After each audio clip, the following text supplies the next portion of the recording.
Salut tout le monde. Alors, ça fait un moment que je voulais faire cette petite vidéo parce que j'aime trop ce petit concept. C'est pour vous montrer comment il est possible de créer des petites histoires rapidement à partir d'une image ou à partir de simplement d'un texte avec Gemini et avec une option qu'ils ont dans leur Gem. Donc je vais vous expliquer ce que c'est et qui s'appelle Storybook. Donc l'idée, c'est de partir d'une image et à partir de cette image ou d'un texte, vous pourrez créer une petite histoire. Donc ici, je vais vous remontrer rapidement. Donc, déjà pour arriver sur Storybook, je vais vous réexpliquer comment on fait ça. Alors, vous allez dans Google. Pour ceux qui ont un compte Google, moi je l'ai mis en raccourci ici, mais vous tapez du coup Gemini dans votre barre de recherche. Donc, quand vous arrivez sur Gemini ici, vous allez du coup avoir votre barre de conversation pour entrer vos prompts, etc. Alors, une fois que vous êtes ici, vous allez cliquer sur la barre, le hamburger, là, avec les trois petites traits, donc développer le menu. Et vous allez avoir Gem ici et vous allez cliquer. Donc vous n'aurez pas encore, parce que moi, ça c'est des gemmes que j'utilise beaucoup, donc ils sont dans mes favoris, on va dire.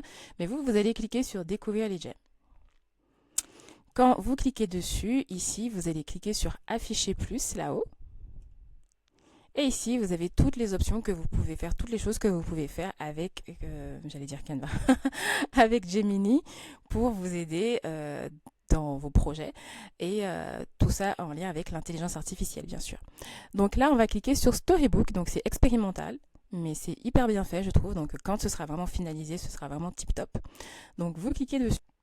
Et là, ça vous explique ce que c'est. Donc, Storybook, donc crée un livre illustré pour petits et grands, personnalisé à partir d'un sujet donné et éventuellement d'un âge spécifique pour l'audience cible ou d'un style artistique particulier pour les images. Donc là, vous avez des exemples de prompts que vous pouvez utiliser pour voir. Donc celui-ci, je l'ai testé. Donc celui qui dit « Mon enfant de 7 ans ne veut pas aller dormir chez sa grand-mère, crée un storybook pour l'encourager ». Donc, je vais vous montrer où est la page. Elle est ici. Donc, j'avais cliqué ça. Et ensuite, donc, il a fait sa petite magie. Et il a créé mon histoire. Donc, il me dit, voici une histoire pour un enfant de 7 ans. Donc, quand l'histoire est prête, généralement, vous cliquez sur ouvrir et vous allez avoir du coup le livre qui se présente comme ceci. Et quand vous cliquez sur écouter là-haut, eh bien, l'histoire va commencer. Ce qui est bien, c'est que ça crée. Là, j'avais pas d'image, j'avais rien. C'était juste un petit prompt, en plus un petit prompt de rien du tout. Donc, franchement, juste avec un petit prompt comme ça, je trouvais que le résultat était vraiment pas mal du tout. Donc, quand on clique sur écouter, L'aventure de la nuit douce. Léo se tenait sur le pas de la porte, son sac de couchage serré donc contre l'histoire lui comme un commence. bouclier. Ce soir, il devait dormir chez mamie et son ventre était tout noué. La maison de mamie était grande et pleine d'ombres étranges la nuit. Mamie l'accueillit avec un grand sourire chaleureux. « Ne t'inquiète pas, mon petit trésor, » dit-elle doucement. « Ce soir, nous n'allons pas simplement dormir. Nous partons pour une grande aventure. » Mamie sortit une vieille carte poussiéreuse de son tiroir. « Ceci, » annonça-t-elle avec un clin d'œil, « est la carte du royaume de la nuit douce. Notre mission est de trouver le trésor des rêves scintillants. » La première étape de leur quête les mena dans la cuisine. « Nous devons préparer une potion de courage, » expliqua mamie. Ils mélangèrent du lait chaud, une cuillère de miel et une pincée de cannelle magique. Ensuite la carte les guida vers le salon. « Pour traverser la forêt des ombres chuchotantes, nous avons besoin d'une lanterne, » dit mamie. Elle donna à Léo une lampe de poche. Son faisceau lumineux chassa toutes les ombres effrayantes. Ils construisirent une forteresse imprenable avec des couvertures et des oreillers au milieu du salon. « C'est notre camp de base des aventuriers, » déclara Léo, se sentant beaucoup plus courageux à l'intérieur de leur château de tissu. Mamie sortit un livre. « Le trésor des rêves scintillants et gardé des histoires, » murmura-t-elle. Blotti contre sa grand-mère dans la forteresse, Léo écouta des contes de dragons sympathiques et d'étoiles filantes. Finalement, les yeux de Léo commencèrent à se fermer. La potion de courage l'avait réchauffé, la lanterne avait chassé ses peurs, et les histoires l'avaient rempli de merveilleux rêves à venir. Le lendemain matin, les rayons du soleil remplissaient le salon. Léo se réveilla en se sentant fier. Il avait dormi toute la nuit chez mamie, et ce n'était pas effrayant du tout. C'était une aventure. Quand ses parents vinrent le chercher, Léo serra très fort sa grand-mère dans ses bras. « Mamie, » dit-il avec un grand sourire. Quand est-ce que je reviens pour une autre aventure? Voilà, donc du coup, vous avez vu, à partir de ce petit prompt, ça nous a créé une histoire de 10 pages. Ici, vous avez les 10 pages. Quand vous cliquez sur recommencer, ben, le livre se ferme. Et puis après, quand vous cliquez sur la petite croix ici, ça vous renvoie dans votre conversation. Vous pouvez discuter avec lui pour changer les choses, lui dire, bah voilà, je voudrais que Léo soit brun finalement, que la grand-mère soit comme ceci, comme cela. Donc, ce qui est vraiment chouette, c'est qu'on peut vraiment créer pas mal de petites histoires. Donc là, moi, j'avais téléchargé une image que j'avais créée moi-même. J'avais parlé en anglais, comme je vous le dis, et je vous le répéterai jamais assez. J'aime bien utiliser les prompts en anglais, même si là, franchement, en français, ça marchera très bien. En gros, vous téléchargez votre image et vous lui dites, voilà, utilise cette image pour créer un storybook. Là, j'ai pas donné de détails exprès, je voulais voir qu'est-ce qu'il me dit. Et il m'a demandé, donc, je peux certainement créer un livre de contes pour vous, pour m'aider à personnaliser l'histoire. Pourriez-vous me donner quelques détails supplémentaires, âge du lecteur, intrigue, style d'illustration, par exemple dessin animé, aquarelle. Donc là, moi, je lui dis, le lecteur est un adulte et ce petit personnage fait la promotion de la création de livres d'histoire avec l'intelligence artificielle. Et je lui ai dit, et garde le style artistique du personnage sur l'image jointe, parce que je voulais vraiment qu'il garde ce petit côté 3D Pixar que j'aime énormément. Et donc du coup, là, il va commencer à écrire sa petite histoire. Donc il me dit, une fois qu'il a terminé, généralement, il me dit, voilà, j'ai écrit une histoire pour adultes sur une petite créature qui fait la promotion de la création de livres de contes avec l'intelligence artificielle. Et donc voici l'histoire qu'il m'a créée. Donc là, comme d'habitude, c'est comme tout à l'heure, en fait, on peut faire écouter, ou des fois, vous pouvez juste cliquer dessus et vous feuilletez si vous n'avez pas envie d'écouter l'histoire. Donc en gros, écoutez, ben, ça lit l'histoire. Au cœur d'un atelier numérique, où les idées fusaient comme des étoiles filantes, vivait une petite créature. Si je reviens en arrière et que la petite créature qui murmurait des histoires. Voilà, l'histoire va... Au cœur d'un atelier numérique, où les idées fusaient comme des étoiles filantes, vivait une petite créature violette nommée Pixel. Elle n'était pas plus haute qu'une tablette, mais son imagination était aussi vaste que l'univers. Pixel avait un don particulier. Elle pouvait voir les histoires qui sommeillaient dans l'esprit des gens. Des contes de fées oubliés, des aventures intergalactiques, des romances naissantes, tout un monde d'histoires qui ne demandait qu'à être racontées. Un jour, un écrivain nommé Arthur, en panne d'inspiration, entra dans l'atelier. Son visage était aussi vide qu'une page blanche. Il soupira. « Je n'ai plus d'histoire à raconter. » Pixel s'approcha doucement et lui tendit sa tablette. Sur l'écran, des mots se mirent à danser, formant des phrases, puis des paragraphes. C'était une histoire qu'Arthur n'avait jamais lue, mais qu'il avait toujours portée en lui. Les yeux d'Arthur s'écarquillèrent. Il se mit à lire, à voix haute, l'histoire d'un chevalier timide et d'un dragon qui collectionnait les étoiles. Il riait, il s'émerveillait. Son inspiration était de retour, plus forte que jamais. « Comment as-tu fait » demanda Arthur, stupéfait. Pixel pointa la tablette, puis le cœur d'Arthur. « Les histoires sont là », semblait-elle dire. La technologie n'est qu'un outil pour les libérer. Ensemble, ils se mirent au travail. Arthur écrivait, Pixel l'aidait à visualiser ses personnages, à créer des mondes fantastiques, à donner vie à ses rêves les plus fous. La tablette était leur toile, l'intelligence artificielle leur pinceau. Bientôt, l'atelier fut rempli de livres, de magnifiques livres d'histoires illustrées, nés de la collaboration entre un homme et une petite créature violette.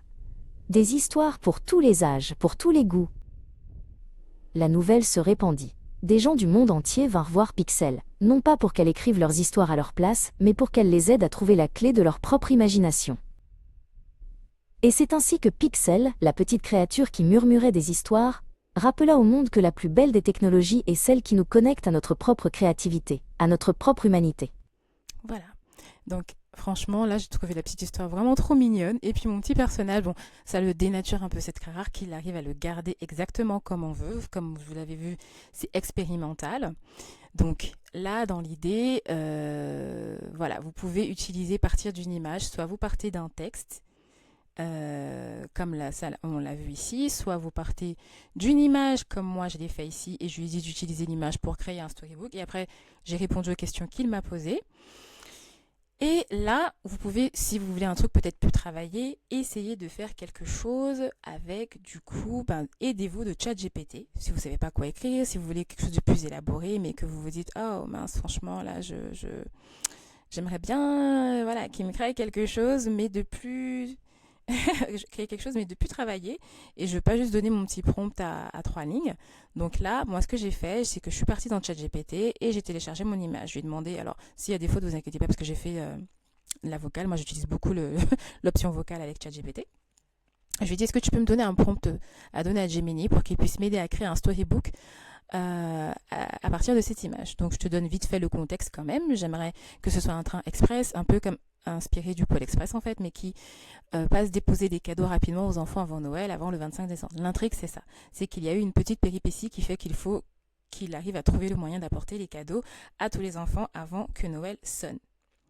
Donc là, ce que je vais faire, donc il m'a répondu parfait, j'adore ce concept, c'est visuel, magique et parfait pour un storybook Gemini. Voici un prompt complet que tu peux copier-coller dans Gemini pour créer ton livre illustré à partir de cette image. Donc voici le prompt qu'il m'a donné. Donc je vais même pas le lire, je vais faire extrait, comme ça je vais juste regarder qu'est-ce que va être quoi l'histoire. Donc je vais le copier ici et je vais retourner dans Gemini. Ici, je vais coller mon prompt, je vais télécharger l'image de mon train. Hop, ici. Je sais pas, j'hésite juste à lui dire parce que je crois que je sais pas si ChatGPT l'a mis, vu que j'ai pas lu le prompt en entier. Créer une histoire illustrée inspirée de cette image, ok. Un train rouge et doré féerique semblable à un express de Noël magique. Et je vais lui préciser, garde bien, parce que des fois il aime trop créer son style. Je vais lui dire, assure-toi de bien garder le style artistique de l'image jointe. Voilà, le train s'appelle le train des vœux. Oh, trop mignon. Chaque année, il parcourt le monde pour livrer des cadeaux aux enfants avant le 25 décembre. Mais cette fois, une tempête de neige magique perturbe sa route. Le train risque d'arriver en retard. L'intrigue, le conducteur et ses petits assistants doivent trouver un moyen de traverser la tempête avant que l'horloge de Noël ne sonne minuit. Sur leur chemin, ils rencontrent des créatures lumineuses, des nuages en sucre et des flocons qui parlent. Thème, espoir, entraide, magie de Noël, persévérance. Le ton doit être chaleureux, poétique et cinématographique avec des dialogues simples et bienveillants. Style visuel, illustration 3D douce. Ah bah ça tombe bien, il avait quand même remis le style visuel. Style Pixar Disney, palette rouge, or et blanc, ambiance enneigée et rêveuse. Donc après, il lui a mis une structure. Le départ du train des vœux, les cloches sonnent, la tempête magique, les voix disparaissent sous la neige, la rencontre dans les nuages. Une fée ou un esprit de Noël leur offre une idée.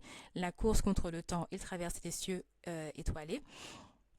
La livraison des derniers cadeaux. La morale, quand on croit en la magie, il y a toujours un chemin vers Noël. Termine sur une phrase d'ouverture, puis une suite éventuelle. Et si toi, cette fois, le train des vœux revenait un peu plus tôt que prévu. Et si cette fois, pardon, le train des vœux revenait un peu plus tôt que prévu. Ok, donc voilà, une fois que ça c'est bon, on va du coup balancer. Et là, vous voyez, c'est là que, du coup, Gemini fait son petit travail. Donc là, le prompt, il est assez précis. Donc, normalement, il ne devrait pas vous poser de questions.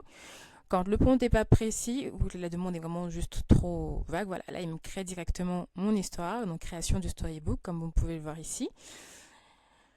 Et donc voilà, ça tourne, ça tourne, ça tourne. Et une fois que c'est prêt, normalement, ça me met le petit truc ouvert. Donc, je vais mettre la vidéo en pause le temps que ça se termine. Ok, donc là, il commence à me préparer. Donc ça m'a ouvert du coup la fenêtre sur le côté. Donc, et voilà mon super... Waouh, l'histoire, elle a l'air trop bien. Déjà, juste l'image, le style, et puis voilà. Donc, on va écouter cette fameuse histoire pour voir qu'est-ce que ça donne. Donc, on va cliquer sur... Alors, je vais cliquer dessus. Non, je vais mettre écouter. Le train des vœux et la tempête de flocons bavards. Dans un pays où la neige a le goût de la cannelle, le train des vœux, tout rouge et or, s'élança dans la nuit. Ses cloches tintaient, promettant des cadeaux à tous les enfants sages. À son bord, Léo, le jeune conducteur, et ses 2 petits assistants, les lutins Pip et Pop, souriaient de bonheur.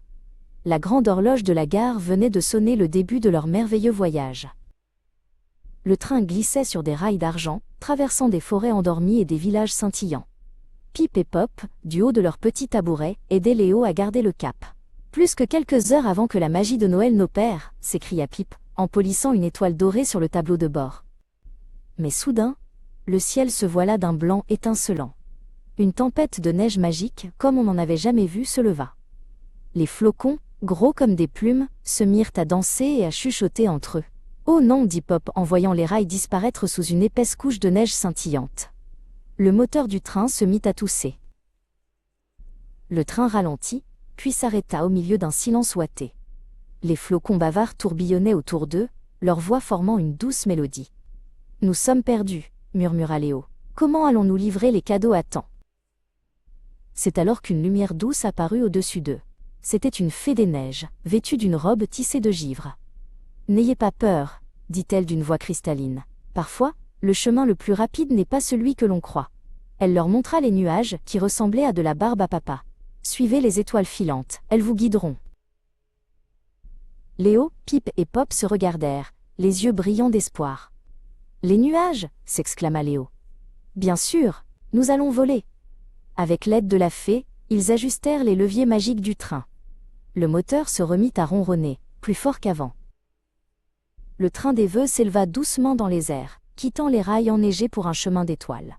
Il glissait maintenant sur les nuages de sucre, laissant derrière lui une traînée scintillante. Les flocons bavards leur faisaient des signes d'adieu en riant. La course contre la montre avait commencé. Le train filait à toute allure, dépassant la lune et saluant les constellations. En bas, les lumières des maisons brillaient comme de petites lucioles. « On va y arriver » cria Pip, le cœur battant la chamade. Juste au moment où la grande horloge de Noël allait sonner minuit, le train des vœux déposa le dernier cadeau. Une petite fille, le nez collé à la fenêtre, vit passer une étoile filante rouge et or. Elle sourit, sentant la magie de Noël dans l'air. Le train des vœux avait réussi sa mission.